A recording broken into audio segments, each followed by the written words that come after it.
আজকের আলোচনার জন্য সূরাতুল কাহাফের শেষ দিকের আয়াতগুলো তেলাওয়াত করেছি 103 থেকে 110 পর্যন্ত।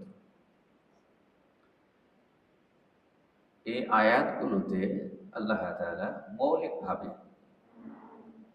দুই শ্রেণীর মানুষের কথা উল্লেখ করেছেন। দুই শ্রেণীর মানুষের জীবনে কর্ম আছে। দুই শ্রেণীর মানুষই নিজেরা নিজেদের কর্মকে ভালো মনে করে, কিন্তু এই দুই শ্রেণীর মধ্যে পার্থক্য হচ্ছে আকাশ পাতাল। প্রথম দল ওরা জাহান্নামী, আর দ্বিতীয় দল জান্নাতুল ফিরদাউসের অধিকারী। পার্থক্যটা কত বেশি! উভয় দল কর্ম করে এবং উভয় দল বিশ্বাস করে যে তাদের কর্ম সঠিক।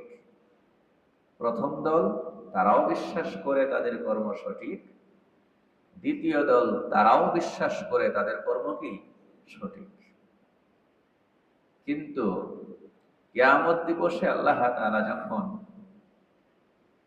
ফলাফল ঘোষণা করবেন, প্রথম দল তারা ব্যর্থ হবে, কৃতকার্য হবে না, ফেল করবে এবং তাদের পরিণতি হবে জাহান্নাম। আর দ্বিতীয় দল তারা উত্তীর্ণ হবে। জীবনটা তো পরীক্ষার জায়গা। জীবনটা কি বলেন না, পরীক্ষার জায়গা। এখানে যা করছি পরীক্ষা দিচ্ছি, ফলাফল একদিনে ঘোষিত হবে, আগেও নয় পরেও নয়। দ্বিতীয় দলকে সেখানে কৃতকার্য ঘোষণা করা হবে এবং তাদের জন্য আল্লাহ তাআলা জান্নাতুল ফিরদাউসের ফয়সালা করবেন। তাহলে বোঝাই যাচ্ছে আলোচনাটা অবশ্যই গুরুত্বপূর্ণ। প্রত্যেকেই বোঝার দরকার যেন আমরা প্রথম দলের অন্তর্ভুক্ত না হই এবং যেন দ্বিতীয় দলের অন্তর্ভুক্ত থাকি। প্রথম দল সম্পর্কে আল্লাহ তাআলা বলেছেন, কুল হাল নুনাব্বিউকুম বিল আখসারিনা আমালা। বলুন, আমি কি তোমাদেরকে অবহিত করব না, সংবাদ দেব না ওই লোকগুলো সম্পর্কে যারা কর্মের বিচারে ক্ষতিগ্রস্ত, কর্ম করেও ক্ষতিগ্রস্ত। তাহলে কর্ম করেছে নাকি করেনি? করেছে। আল্লাহ তাআলা সেটা আরো স্পষ্ট করছেন, আল্লাযীনা দাল্লা সা'য়ুহুম ফিল হায়াতিদ দুনিয়া। যাদের দুনিয়ার জীবনের প্রচেষ্টা, সাধনা, কর্ম বিফল হয়েছে।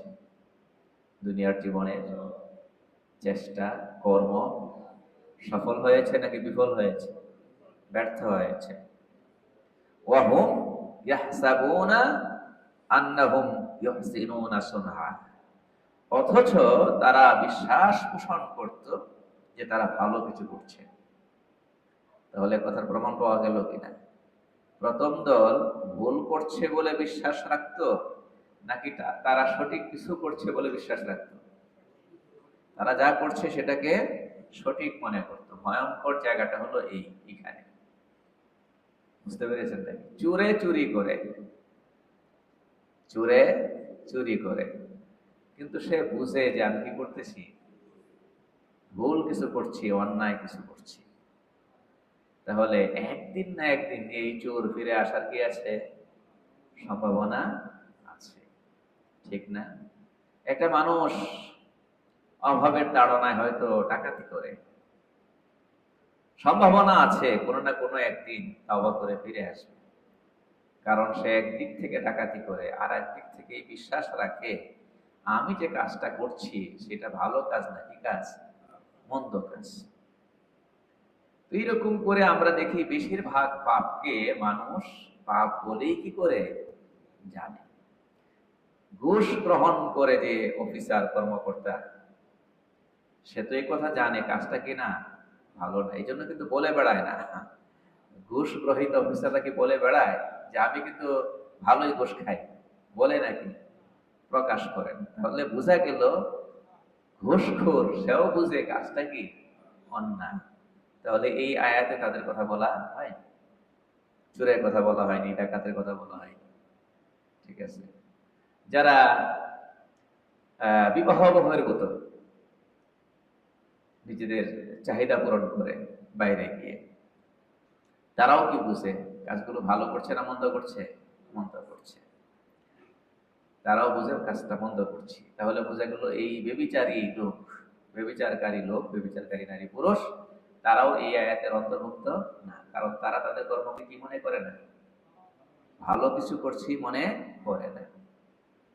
এইভাবে করে আরো আপনি পাবেন মাদক গ্রহণকারী যারা নেশা করে বেড়ায়, তাদের ব্যাপারে কি বলবেন? তারাও কি এই কথা মনে করে যে আমরা যে কাজটা করছি, ভালো কিছু করছি, এটা সমাজে প্রতিষ্ঠিত হওয়ার দরকার? তাহলে বোঝা গেল এই আয়াতের অন্তর্ভুক্ত তারাও না যারা কি করে? মাদক গ্রহণ করে। এইভাবে করে সমাজের যে পাপগুলো, এগুলো সব এসে যেতে পারে কিছু বাদে, যেগুলো সম্পর্কে এটা আসছে। বেশিরভাগ পাপ যেগুলো আমি নাম নিলাম, এই ধরনের আরো যা আছে, মিথ্যা বলা নাকি, হ্যাঁ, অন্যের সম্পদ অন্যভাবে গ্রাস করা, অন্যকে আঘাত করা, কারো সম্মানের উপর আঘাত হতে পারে সেটা, হ্যাঁ, তার শরীরের উপর আঘাত হতে পারে, খুন হতে পারে, এরকম আরো যা আছে, যে করে সে বুঝে এটা অন্যায়, এটা পাপ, ভালো কিছু করছি না। এই আয়াতে যাদের ব্যাপারে বলা হয়েছে তারা হলো নিজেদের কর্ম কি মনে করে? সঠিক মনে করে, ভালো মনে করে। কথা বুঝতে পেরেছেন? কারা তাহলে? এর প্রথম আওতাভুক্ত দলটি হচ্ছে, এই আয়াতের আওতায় যারা প্রথমে আসবে, তারা হচ্ছে যারা অবিশ্বাসী, ভ্রান্ত ধর্মের অনুসারী। বলে ভ্রান্ত ধর্মের অনুসারী, ভুল ভাল ধর্ম, মানুষের বানানো ধর্মের অনুসারী। ভুল এবং ভ্রান্ত ধর্মগুলো দুই ভাগে ভাগ। এক হচ্ছে ধর্মটাই মানুষ বানিয়েছে, কোনো না কোনো সাধক পুরুষ, এক বা একাধিক, তারা এই ধর্মের রূপটা দিয়ে গিয়েছে। এরকম ধর্ম আছে না নেই? যে ধর্মের ইতিহাস খুঁজলেই দেখা যায় যে সেখানে ঋষিদের দ্বারা, সাধক পুরুষদের দ্বারা এই ধর্মের কি হয়? সূচনা হয় এবং চর্চা হয়। ঠিক না? আর এক প্রকার ধর্ম আছে, মূল ধর্মটা আল্লাহ তাআলার তরফ থেকে নাজিল করা। মূল ধর্ম আল্লাহ তাআলার তরফ থেকে নাজিল করা, কিন্তু আল্লাহ যা নাজিল করেছিলেন সেটাকে হুবহু রাখা হয়নি, বিকৃত করা হয়েছে। কি করা হয়েছে? বিকৃত করা হয়েছে। আল্লাহ তাআলার নাজিল করা সব ধর্মের একেবারে বুনিয়াদি কথা, প্রথম কথা, যে কথায় আপোস হয় না, সমস্ত নবীদের ক্ষেত্রে একই ছিল, সেটা ছিল লা ইলাহা ইল্লাল্লাহ, আল্লাহ ছাড়া কোনো উপাস্য নাই। শিরক চলবে না, আল্লাহর সঙ্গে কাউকে অংশীদার সাব্যস্ত করা যাবে না। তাহলে যে ধর্মগুলো বিকৃত হয়েছে তার প্রথম আলামত হচ্ছে যে সেখানে শিরক ঢুকেছে। কি ঢুকেছে? শিরক ঢুকেছে। তাহলে সার কথা কি হলো? যে ভুল ধর্ম যেগুলো আছে, আল্লাহ তাআলা যেগুলো গ্রহণ করবেন না, কোনগুলো গ্রহণ করবেন না? ইসলাম ছাড়া যা আছে কোনটাই গ্রহণ করবেন না। এটা আমার কথা না, কোরআনে বলে দেওয়া হয়েছে, আল্লাহ তাআলা কোরআনে বলে দিয়েছে। বিশ্বাসের জায়গায় কোনো ছাড় নাই, কোন অজুহাতে বিশ্বাসের জায়গা থেকে হবে না, ছাড় হবে না। আপনি রাজনীতি করবেন, এই করবেন, সেই করবেন, যা মনে চায় তা করেন, বিশ্বাসের জায়গায়, ইমানের জায়গায়, আকীদার জায়গায় কোনো ছাড় নেই।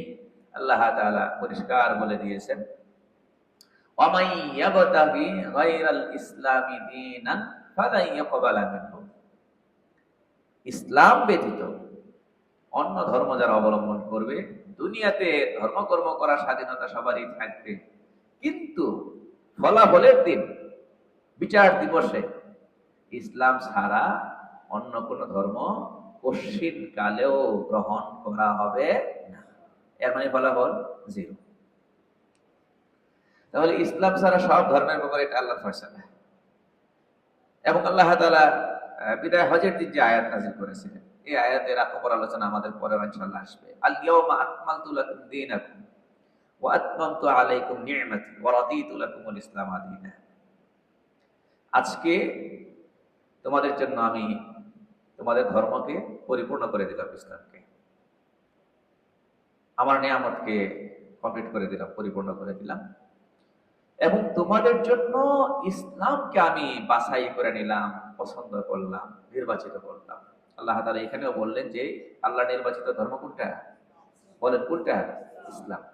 আগে যেগুলো নাজিল করেছিলেন বিকৃত হয়ে গিয়েছে। কি হয়ে গিয়েছে? বিকৃত হয়ে গিয়েছে। কেন বিকৃত হয়েছে?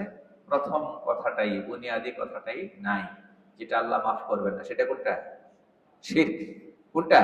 শিরক। আল্লাহ ছাড়া আর কাউকে উপাস্য মানা যাবে না, আল্লাহ ছাড়া কাউকে সেজদা করা যাবে না। বুঝাইতে পারছি? আচ্ছা, তাহলে বুঝলেন তো ইসলাম ছাড়া যত ভুল ধর্ম আছে সেগুলো মোটামুটি কয় ভাগে বিভক্ত? দুই ভাগে। এক ভাগ হচ্ছে ধর্মটার সূচনাই মানুষের দ্বারা, কোন সাধক, কোন ঋষির দ্বারা এই ধর্মের কি হয়? সূচনা হয়। ঠিক আছে। আর এক প্রকার হলো যে ধর্মটা মূলত আল্লাহ তাআলা নাজিল করেছিলেন নবী রাসূলদের মাধ্যমে, আসমানি কিতাবের মাধ্যমে, কিন্তু পরবর্তীতে সেই ধর্মটাকে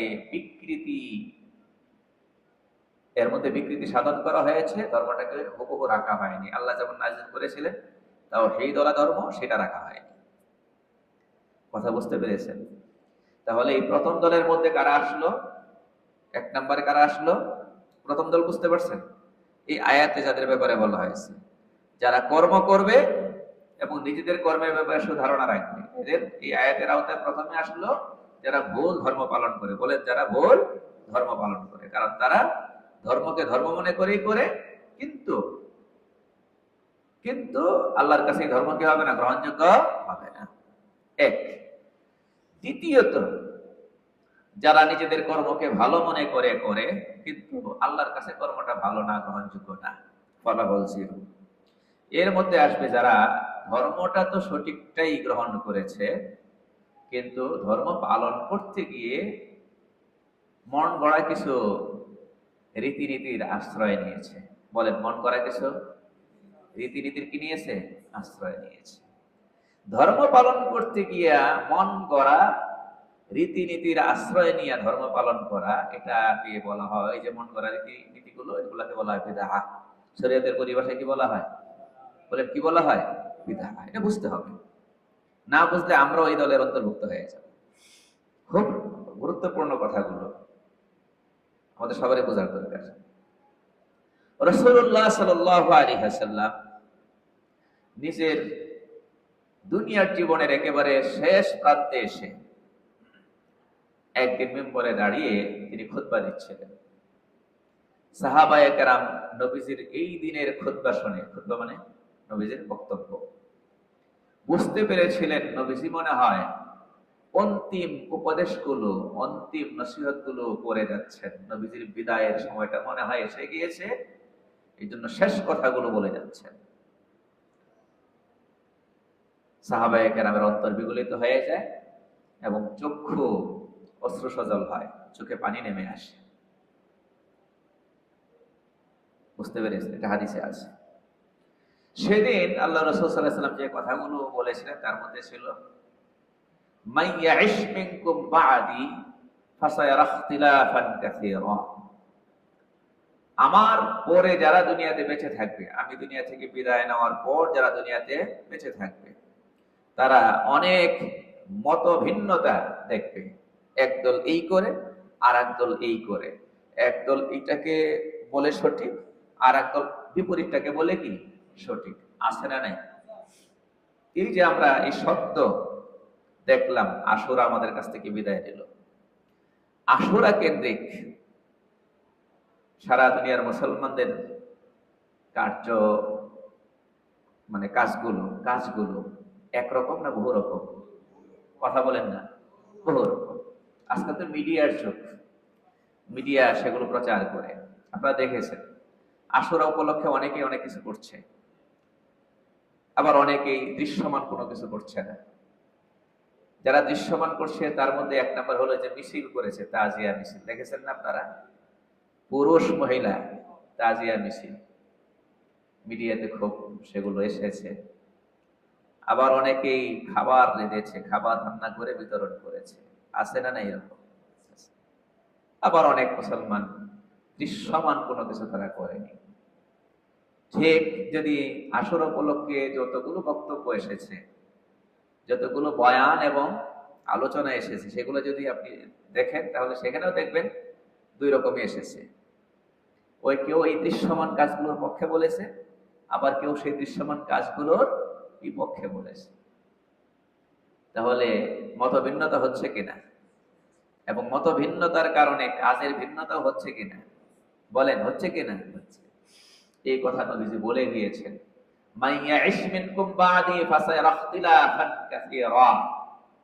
আমার পরে যারা বেঁচে থাকবে তারা অনেক মতভেদ দেখবে, মতের ভিন্নতা দেখবে। তো কি করবো তখন? রাসূল সাল্লাল্লাহু আলাইহি ওয়াসাল্লাম হেদায়েত দিয়ে গিয়েছেন। হেদায়েত আমাদের দরকার আছে না নাই? কথা বলে, নবীজির পক্ষ থেকে নির্দেশনা দরকার আছে না নাই? নবীজি কি বলেছেন? ফাআলাইকুম বিসুন্নতি ওয়া সুন্নাতিল খুলাফাইর রাশিদিন আল মাহদিয়্যিন। যখন এরকম মতভিন্নতা দেখবে, কর্মের ভিন্নতা দেখবে, এক একজন এক একটাকে সঠিক বলছে, এক একজন এক একটা করছে, তোমরা কোনটা করবে? যারা হেদায়েতের উপর থাকতে চাও কোনটা করবে? নবীজি বলছেন, দেখে দেখে আমার সুন্নাহ গ্রহণ করবে এবং আমার চার খোলাফায়ে রাশিদিন আবু বকর, ওমর, ওসমান, আলী রাদিয়াল্লাহু তাআলা তাদের সুন্নাহগুলো ধরবে। এরপরে তিনি বলছেন, এটাকে খুব শক্ত করে, সুন্নাহর বাইরে যাওয়া যাবে না, শক্ত করে ধরবে। আদু আলাইহা বিন নাওয়াজিস। আরবরা কথা বলতে গিয়ে কোনো কিছুকে শক্ত করে ধরার ব্যাপারটা বোঝানোর জন্য বলেছে কামড় দিয়া, চাপার দাঁত দিয়া, মাড়ির দাঁত দিয়া কামড় দিয়ে ধরবে। এর মানে ছুটে যেন না যায়, সুন্নাহ যেন ছুটে না যায়। আচ্ছা, মতের ভিন্নতা যদি হয়, কাজের ভিন্নতা হবে কি হবে না? আচ্ছা, সুন্নাহর বাইরে গিয়ে যে কাজগুলো হবে সেইগুলোকে নবীজি এখানে আলোচনা নিয়ে আসছেন, মেনশন করে বলছেন, ওয়া ইয়াকুম ওয়া মুহদাসাতিল উমুর। নব আবিষ্কৃত যে কাজগুলো সুন্নাহে নাই, পরে তৈরি হয়েছে, সুন্নাহে নাই, পরে কি হয়েছে? তৈরি হয়েছে, সেগুলো থেকে বেঁচে থাকবে। ফাইন্না কুল্লা মুহদাসাতিন বিদআহ। কারণ প্রত্যেকটা নব আবিষ্কৃত কাজ সেটা হচ্ছে বিদআহ। সেটা কি? বিদআহ। অন্য riwayate আছে ওয়াকুল্লু বিদআতিন ওয়াকুল্লু দালালাতিন ফিন্নার। প্রত্যেক ভ্রষ্টতা এটা নিয়ে যাবে কোথায়? জাহান্নামে। কারণ এই পথটাই হলো জাহান্নামের পথ। তাহলে ব্যাপারটা অনেক কঠিন হয়ে গেল না? নব আবিষ্কৃত কাজ থেকে বেঁচে থাকতে হবে। সুন্নাহর বাইরে গিয়ে যে কাজ হবে সেটা কি? বলেন কি সেটা? নব আবিষ্কৃত। একটা ছোট্ট প্রশ্ন করি, রাসূলুল্লাহ সাল্লাল্লাহু আলাইহি ওয়াসাল্লাম যে দিন রেখে গিয়েছেন, তিনি কত পার্সেন্ট পূর্ণতা দিয়ে রেখে গিয়েছেন? 90% নাকি 95 নাকি 99?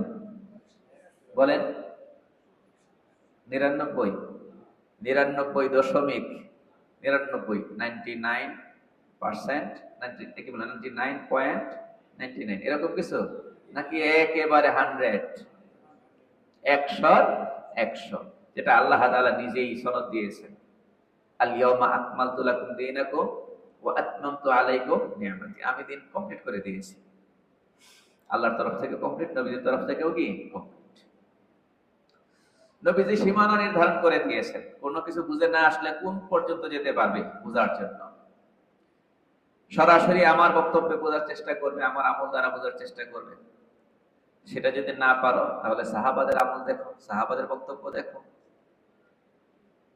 সেখানে যদি না পাও তাহলে তাবিঈন, তাবে তাবিঈন, সীমানা শেষ। খায়রুল কুরুনি কারনি সুম্মাল্লাযীনা ইয়ালুনাহুম সুম্মাল্লাযীনা ইয়ালুনাহুম। আমার যুগ, সাহাবাদের যুগ, তাবেঈনদের যুগ, তাবে তাবেঈনদের যুগ। আমরা যে তাবি পর্যন্ত ধরি, তাহলে আপনার মনে করেন যে 190 হিজরি বলা যায়। কত? 190 হিজরি। বুঝতেছেন? এর মানে নবীজি দুনিয়া থেকে বিদায় গ্রহণ করার পরে আরো প্রায় 180 বছর, 180 বছর পর্যন্ত যে সময়টা ছিল, এই সময়টার মধ্যে বিশেষ কোনো বিকৃতি ছিল না। বিশেষ কোনো কি ছিল না?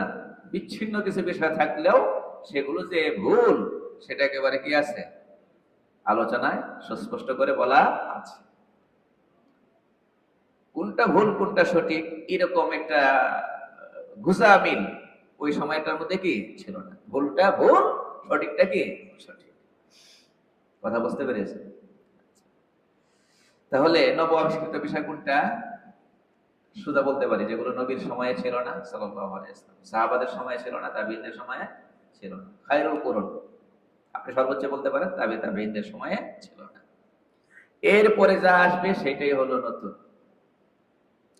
এবার আমি চমৎকার তো না, ভুল জিনিসের দৃষ্টান্ত আবার চমৎকার হয় কেমনে, এটা দৃষ্টান্ত দিই। আশুরা কেন্দ্রিক আমরা যা দেখলাম, এই যে তাজিয়া মিছিল হলো, খাবার পাকিয়ে পাকিয়ে বিতরণ করা হচ্ছে, এই কাজটা কি ভুল মনে করা হচ্ছে না সঠিক মনে করা হচ্ছে? বলেন না, ভুল মনে করা হচ্ছে না সঠিক মনে করা হচ্ছে? যারা করছে সঠিক মনে করেই করছে।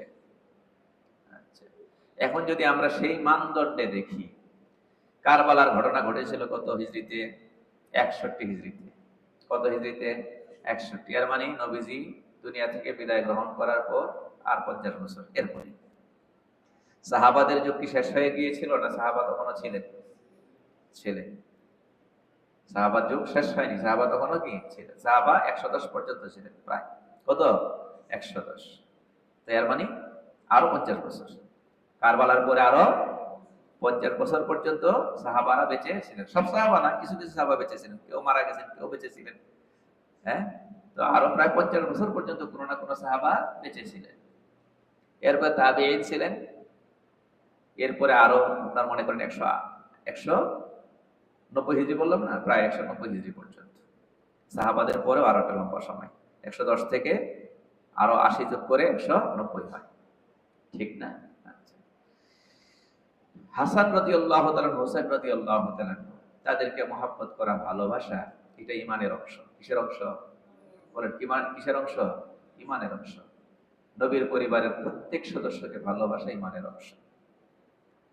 ইমানদার কি আমরা বড় ইমানদার না সাহাবায়ে কেরাম বড় ইমানদার? বলেন, সাহাবায়ে কেরাম বড় ইমানদার। নবীর পরিবারের সদস্যদের জন্য আমাদের অন্তরে মহব্বত বেশি হবে নাকি সাহাবাদের অন্তরে মহব্বত বেশি ছিল?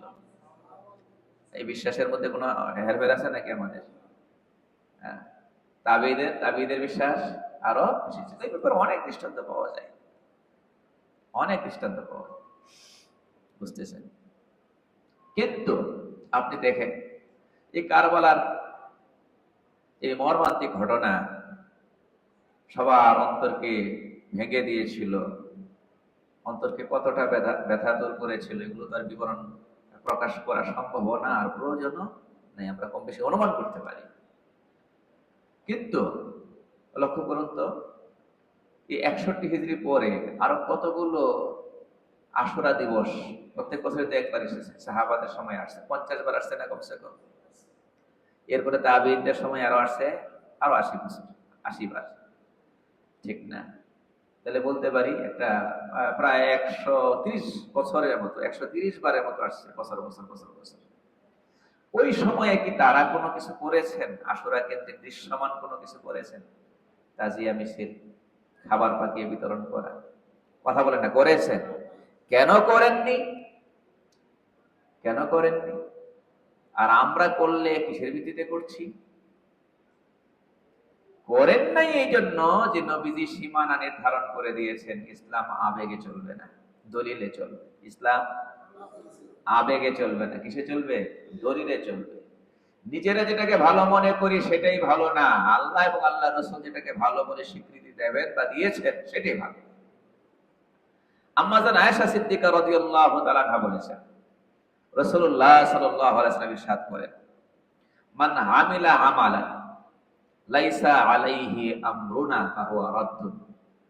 যে ব্যক্তি কোনো আমল করেছে, কোনো কাজ করেছে, আমল করেছে, কিন্তু সেটা কোরআন সুন্নাহর দলিলে নেই। কোথায় নেই বলেন না? কোথায় নেই? কোরআন সুন্নাহর দলিলে নেই। ফাহুয়া রাদ্দুন, সেটা আল্লাহর কাছে কি হবে না? গৃহীত হবে না, গ্রহণযোগ্য হবে না। তারা এই সীমানার ভেতরে থাকতেন। এই যে আজকে আমরা আলোচনা করছি সূরাতুল কাহাফ 103 104 থেকে শুরু আমাদের আলোচনা। 103 এবং 104-এ কোন শ্রেণীর মানুষের কথা বলা হয়েছে? যারা কর্ম করতো না, না কর্ম করত? নিজেদের কর্মকে ভুল বলতো না সঠিক মনে করত? তাহলে তারা কর্ম করত এবং তাদের কর্মকে সঠিক মনে করত, ভুল মনে করত না। বুঝতে পেরেছেন? অথচ এই কর্ম আল্লাহর কাছে কিনা গ্রহণযোগ্য না। এটার ভেতরে এই কাজগুলো পড়ে যায়, এই বেদাত গুলো পড়ে যায়।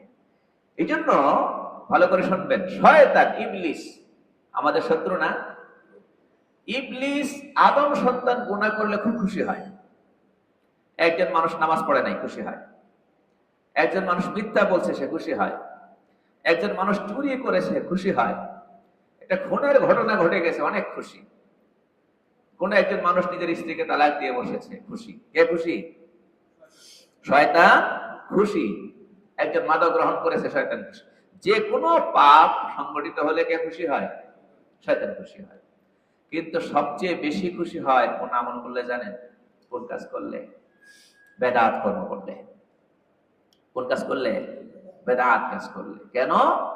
শয়তান জানে যে চুরি করে সে বুঝে কাজটা ভুল, একদিন না একদিন ফিরে আসবে। যে ডাকাতি করে সে বুঝে কাজটা অন্যায়, একদিন না একদিন সে ফিরে আসবে, তাওবা করবে। যে ঘুষ গ্রহণ করে সে বুঝে কাজটা অন্যায়, একদিন না একদিন সে তাওবা করবে। সম্ভাবনা আছে না নাই? আছে। কিন্তু যে বেদাত করছে সে তো মনে করে আমি কত ভালো কাজ করছি, কত নেকির কাজ করতেছি। সে কিটা যে ভুল, সে তো ভুল বুঝছে না যে কোনোদিন সে কি করবে, এটা থেকে তাওবা করবে। হ্যাঁ, কোনোদিন যদি বেদাতকে আল্লাহ হেদায়েত দান করেন, বেদাত বলে বুঝে, তাহলে হয়তো কি করতে পারে, ফিরে আসতে পারে। নরমালি সে যখন করছে তখন কি বুঝতেছে ঠিক করতেছি, কিন্তু ওই অন্য কাজগুলো যেগুলোর কথা একটু আগে বললাম, চুরি, ডাকাতি, জেনা, ব্যভিচার, ঘুষ, খুন, এগুলো যে করছে কি মনে করতেছে? খারাপ মনে করতেছে। কথা বুঝতেছেন নাকি? একটু আগে বললাম যে তালাক দিলেও শয়তান খুশি হয়, কারণ তালাক তো ক্ষেত্র বিশেষ দেওয়া বৈধ। শয়তান খুশি হয় কেন? কারণ তালাক কেন্দ্রিক অনেক অন্যায়, অনেক পাপ এর দরজা খুলে যায়। ওই কারণে শয়তান কি হয়? খুশি হয়। সেটা আরেকটা বিষয়। বুঝতেছেন নাকি? অনেক সময় তালাকটাও এমন পদ্ধতিতে দেওয়া হয় যেটা কিনা শুদ্ধ বা সঠিক না, ওই জন্য শয়তান খুশি হয়। আচ্ছা, কথা বুঝতেছেন? আচ্ছা, তাহলে বেদাত থেকে দূরে থাকা দরকার আছে না নাই? আচ্ছা, ধর্মকে আল্লাহ আল্লাহ রসুল যেভাবে রেখে গিয়েছেন ওইভাবে পালন করতে হবে, এর বাইরে গিয়ে পালন করা যাবে না। এই জন্যই যখন কোনো বিষয় নিয়ে দেখবো যে দুই রকম বক্তব্য আসছে, এক শ্রেণীর আলেম বলছেন এটা করা চাই, আর একজনের আরেক আলেম বলছে যেটা করা যাবে না, তাহলে আপনি কি করবেন? আপনি একটু দলিল খুঁজেন না। সব জায়গায় তো কি করা লাগে না, দলিল লাগে না। নামাজ কয়েক তো, এটার জন্য আপনি আলেমের কাছে দলিল জিজ্ঞাসা করার দরকার নাই যে হুজুর নামাজ তো 5 ওয়াক্ত পড়তেছি, কোনো ভুল টুল করতেছি কিনা, আসলে কি 5 ওয়াক্ত নাকি 6 ওয়াক্ত নাকি 3 ওয়াক্ত, যদি একটু দলিল দেখাইতেন। এটা দরকার নেই। এটা আপনি বিশ্বাস রাখেন যে কি আছে, ঠিক আছে। মাগরিবের নামাজ কয় ওয়াক্ত পড়েছি? হ্যাঁ, 3 ওয়াক্ত, 3 রাকাত। কয় ওয়াক্ত না, কয় রাকাত পড়েছি? 3 রাকাত পড়েছি। এইটা আপনার আলেমের কাছে জিজ্ঞেস করার দরকার নেই যে এই মর্মে আসলে হাদিস কি আছে, একটু যদি দেখাতেন। এটা আপনার দেখার দরকার নেই। বুঝতে পেরেছেন? এগুলোর বিশ্বাস রাখতেই পারেন, এগুলো কি আছে, কোরআন সুন্নাহ আছে। কিন্তু যে বিষয়গুলো নিয়ে দুই রকম বক্তব্য আসে, এই মাগরিবের নামাজ নিয়ে দুই রকম বক্তব্য আসে না। এই পর্যন্ত কেউ বলে না মাগরিবের নামাজ 4 রাকাত, বলছে নাকি? কেউ বলে না নামাজ বলেন 5 ওয়াক্ত না 3 ওয়াক্ত বা 6 ওয়াক্ত, বলছে নাকি? যদি কেউ বলেও থাকে এগুলো হিসাবের বাইরে, এদের কথা কানে নেওয়ার কি নাই দরকার। ওই লেভেলের লোক আমার মনে হয় না আছে, থাকলেও এই মুহূর্তে মনে পড়ছে না, থাকতেও পারে, কত রকমের মানুষ আজকাল আছে। ওদেরকে আলোচনার বাইরে রাখতে পারি আমরা, হিসাবের বাইরে রাখতে পারি। কিন্তু যেসব বিষয় নিয়ে দুই রকমের বক্তব্য হয়, পড়াশোনা করা আলেম, একাডেমিক পড়াশোনা করা আলেম, তারাই দুই রকম বলছেন। পোশাকধারী আলেম, ওয়াজ করছেন, মিম্বরে বসে বয়ান করছেন, তারাই দুই রকম বলছেন। তাহলে এই ক্ষেত্রে আপনি কি দেখতে পারেন? দলিল দেখতে পারেন, জানতে পারেন। যার কথায় দলিল আছে গ্রহণ করেন। সাহাবা যুগে হয়েছে কিনা এই কাজটা, তাবেঈনদের যুগে হয়েছে কিনা, তাবেঈনদের যুগে হয়েছে কিনা, গ্রহণ করেন। হয়নি, গ্রহণ করার কি নাই, দরকার নাই। বুঝতে পেরেছেন? যেমন নাকি আমি দুই একটা দৃষ্টান্ত দিই। এই আজান, আমাদের এই মসজিদগুলোতে আজান শুরু করা হয় কি দিয়া? আল্লাহু আকবার, আল্লাহু আকবার দিয়ে। শেষ করা হয় কি দিয়া? লা ইলাহা ইল্লাল্লাহ। মুয়াজ্জিন এইভাবেই শুরু করে এইভাবেই শেষ করে। ঠিক আছে? অনেক মসজিদে গিয়ে দেখবেন মুয়াজ্জিনের কণ্ঠে, উচ্চ কণ্ঠেই আসতেছে আসসালাতু ওয়াসসালামু আলা রাসূলিল্লাহ, আসসালাতু ওয়াসসালামু আলাইকা ইয়া রাসূলুল্লাহ। এভাবে করে বিভিন্ন শব্দ বাক্যে রাসূল সাল্লাল্লাহু আলাইহি ওয়াসাল্লামের উপর দুরূদ পড়া হচ্ছে। তারপরে আল্লাহু আকবার, আল্লাহু আকবার আযান দিচ্ছে। এরকম আপনারা দেখেছেন কিনা? কথা বলেন না। দেখেছেন না? তাহলে কয় রকম হলো? আজান কয় রকম হলো? দুই রকম। যে সব মসজিদে ওইভাবে আজানটা দেওয়া হয়, মানে আজানের আগে দুরূদ পড়া হয়, সেখানে যদি মুয়াজ্জিন সাহেব কোনো এক ওয়াক্তে দুরূদ শরীফ পড়া ছাড়া, উচ্চ কণ্ঠে দুরূদ শরীফ পড়া ছাড়া আজান দিয়ে ফেলেন, তাহলে এটাকে সহজে মেনে নেবে না। এটা নিয়ে বিরাট কিছু হয়ে যাবে। বুঝছেন? তাহলে আমল কয় রকম হলো? বলেন না, কয় রকম হলো? এবার আপনি দলিল খুঁজেন যে আসলে রাসূলের যুগে আজান কি দিয়ে শুরু করা হয়, সাহাবাদের যুগে আজান কি দিয়ে শুরু করা হয়, তাবেঈনদের যুগে আজান কি দিয়ে শুরু করা হয়। কিতাবে আছে তো বিবরণ, থাকলে তো দেখানো যাবে, না থাকলে কি দেখানো যায় না? কথা বলেন না। অনেকেই বলে কি যে এই কাজটা যে বেদাত, আপনাকে দেখাতে হবে, দেখাইতে পারলে এত লক্ষ টাকা পুরস্কার। অন্যরা খুশি হয়ে যায়, অনুসারীরা, যে এত লক্ষ টাকার চ্যালেঞ্জ দেওয়া হয়েছে। আজানের আগে দুরূদ পড়া যে বেদাত, এটা কেউ যদি দেখাইতে পারে তাহলে 10 লক্ষ টাকার পুরস্কার। এখানে চ্যালেঞ্জটাই হলো ভুল চ্যালেঞ্জ। কি চ্যালেঞ্জ? কথা বলেন না। ভুল চ্যালেঞ্জ। আজানের আগে দুরূদ শরীফ যে বেদাত, এটা দেখাবে কোত্থেকে? এটা তো দেখানোর জিনিস না। কথা বুঝতে পেরেছেন নাকি? আজানের আগে দুরূদ শরীফ পড়া জায়েজ বা সুন্নাহ, এই দাবি যে করে সে দেখাবে। যিনি বলছেন বেদাত, তার দায়িত্ব কিনা দেখানো না। ভালো করে বুঝবেন কেন? বেদাত মানে হচ্ছে এটা নাই। বেদাত মানে কি? এটা সুন্নায় নাই। খায়রুল কুরুনে সাহাবা তাবেঈনদের যুগে এটা ছিল না, নাই। আর যে দাবি করছে এটা সুন্নাহ, মুস্তাহাব, উত্তম কাজ, সে বলতে চাচ্ছে এটা কি আছে। এখন যে আছে দাবি করে সে দেখায়, নাকি যে নাই দাবি করে সে দেখায়? আমি বললাম মসজিদের সামনে যে আম গাছটি আছে, এর মধ্যে একটা টিয়া পাখি বসা। আপনি বললেন এই গাছে কোনো টিয়া পাখি নেই। দুইজনের বক্তব্য দুই রকম। আমি কি বললাম? মসজিদের সামনের আম গাছটিতে টিয়া পাখি, আমি বলছি আছে বসা, আপনি বলছেন নাই। বুঝতে পেরেছেন? এখন যদি দেখাতে হয়, কে দেখাবে? যে বলছে নাই সে দেখাবে না, যে বলছে আছে সে দেখাবে? যে বলছে আছে সে দেখাবে। এখন যারা বেদাত কর্ম করে আর বলে এই কাজটা যে বেদাত, দলিল দিয়া প্রমাণ করুক, কোরআন হাদিস দিয়া প্রমাণ করুক। আরে ভাই, কোরআন হাদিসে থাকলে আর বেদাত হয় কেন? কোরআন হাদিসে নাই বলেই তো কি বেদাত। তো দেখাবে কোত্থেকে? এই জন্য বলছি, বেদাত দেখানোর জন্য যারা কি করে, দাবি উঠায়, চ্যালেঞ্জ করে, তাদের দাবিটাই ভুল। দাবিটাই কি? নাই জিনিস দেখাবে কোত্থেকে? তুমি না দেখাবা যে কাজটা যে করতেছে ওটা কি আছে? আছে। হাদিসের কিতাব খুলো, সেখানে আজানের কালিমাগুলো আছে, আজানের বাক্যগুলো আছে। শুরু হয়েছে কি দিয়া, শেষ হয়েছে কি দিয়া, ডিটেলস আছে নাকি নাই? আছে। তোমার এটা আছে কিনা, তুমি যেটা যোগ করলা সেটা আছে কিনা? এইভাবে করে আপনারা যদি একটু সচেতন হন, তাহলে বেদাত চিনে নেওয়াটা সহজ। প্রশ্ন করবেন যে এটা রাসূল করেছেন কিনা সাল্লাল্লাহু আলাইহি ওয়াসাল্লাম। সাহাবাগণ করেছেন কিনা, তাবিঈগণ করেছেন কিনা, তাবিঈগণ করেছেন কিনা। যদি না করে থাকে, ইবাদত এটা নতুন সৃষ্টি হওয়ার জিনিস না। হ্যাঁ, ইবাদতের বাইরে কিছু জিনিস আছে নতুন সৃষ্টি হয়, যেমন লেনদেন, কিতাবের ভাষায় মুআমালা, সেটার পদ্ধতি দিন দিন আবিষ্কার হয়, সেটা দুনিয়ার কাজ। ব্যবসা বাণিজ্য, বর্তমানে ব্যবসার যত সিস্টেম আছে, বলেন বর্তমানে ব্যবসার যত সিস্টেম আছে, সেটা কি কোরআন হাদিসে বর্ণিত হওয়া লাগবে? বুঝেন নাই মনে হয়। আজকাল যেভাবে যত ধরনের বেচা কিনা হয়, অফলাইন অনলাইন, হ্যাঁ, আধুনিক বিভিন্ন ব্যবসা পদ্ধতি, এই সবগুলোকে কোরআন হাদিসে থাকতে হবে নাকি? কারণ ব্যবসাকে কেউ মৌলিকভাবে কি মনে করে না? ইবাদত মনে করে না। এটা মৌলিকভাবে দুনিয়ার কাজ। তবে কেউ যদি শরীয়তের সীমারেখার ভেতরে থেকে করে, হালাল রুজি রোজগারের নিয়ত করে করে, তাহলে কি পাবে? সওয়াব পাবে। সেটা হলো শরীয়ত মানার জন্য, ব্যবসার ক্ষেত্রে শরীয়ত মেনেছে এই জন্য।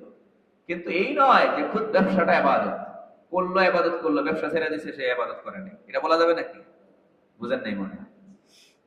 হ্যাঁ, একজনে মাছ বিক্রি করতেছে, যে মাছ বিক্রি করতেছে সেই ইবাদতটা করতেছে, আর যে মাছ বিক্রি করে না তার আমল নামার মধ্যে মাছ বিক্রি করে না, এই আমলটা ছুটে গেছে, এরকম নাকি? কথা বলেন না।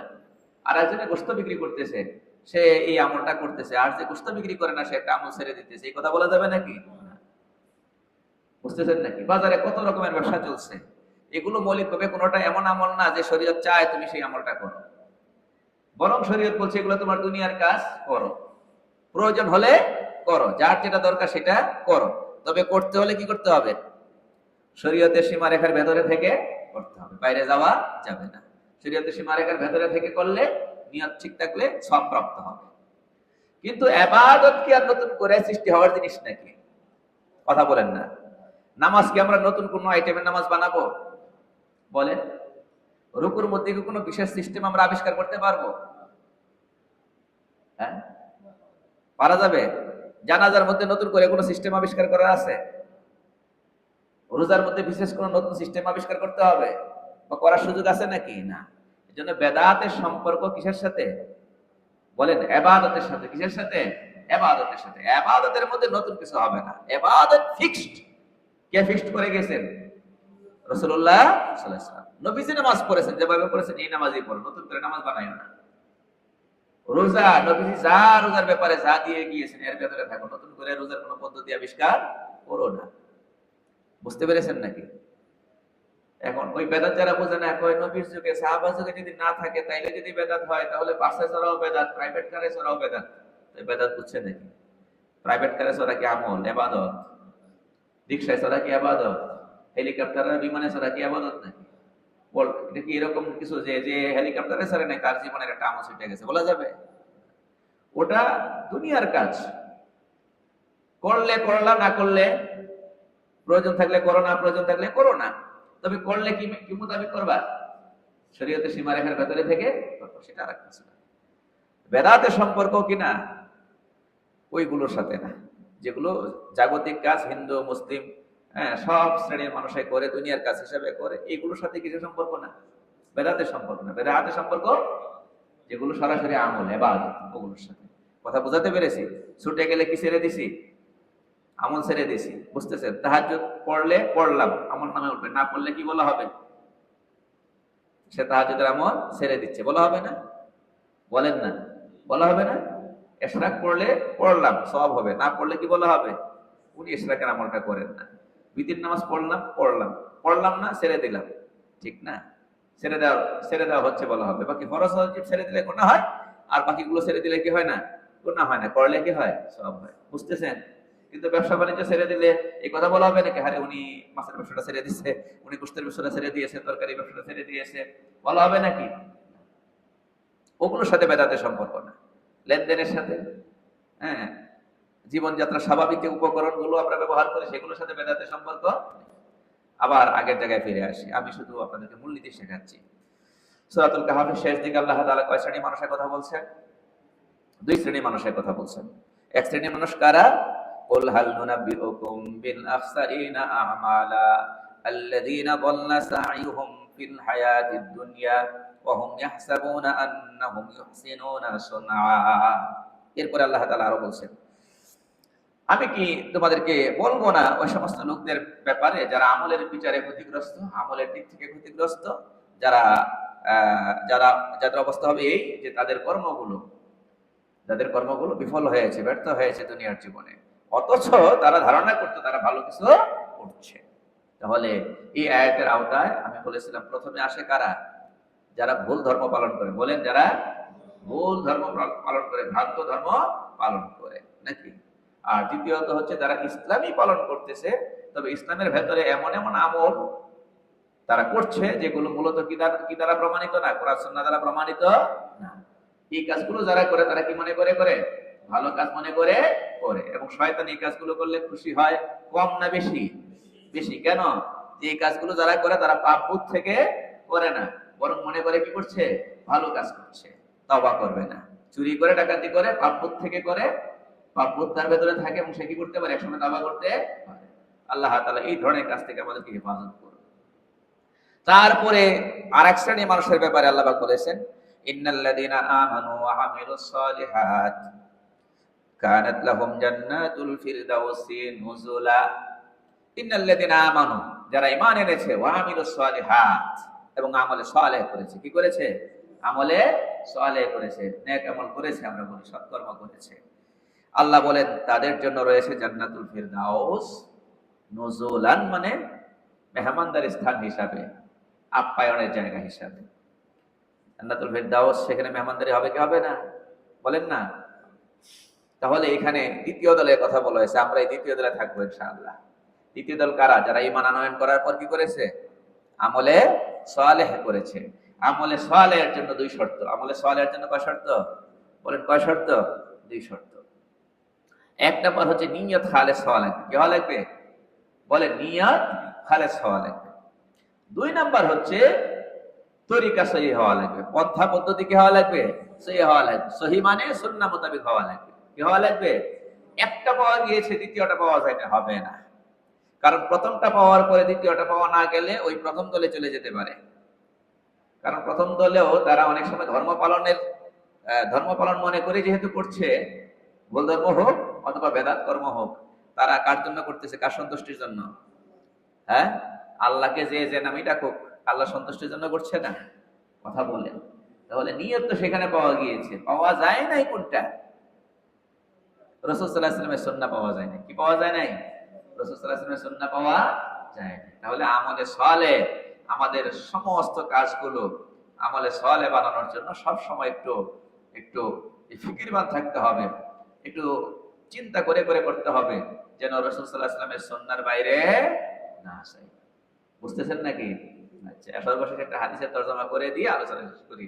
রাসূল সাল্লাল্লাহু আলাইহি ওয়াসাল্লাম বলেন, কুল্লু উম্মতি ইয়াদখুলুনাল জান্নাহ, আমার সকল উম্মত তারা জান্নাতে প্রবেশ করবে, ইল্লা মান আবা, তবে যারা অস্বীকৃতি জানিয়েছে তারা জান্নাতে প্রবেশ করবে না।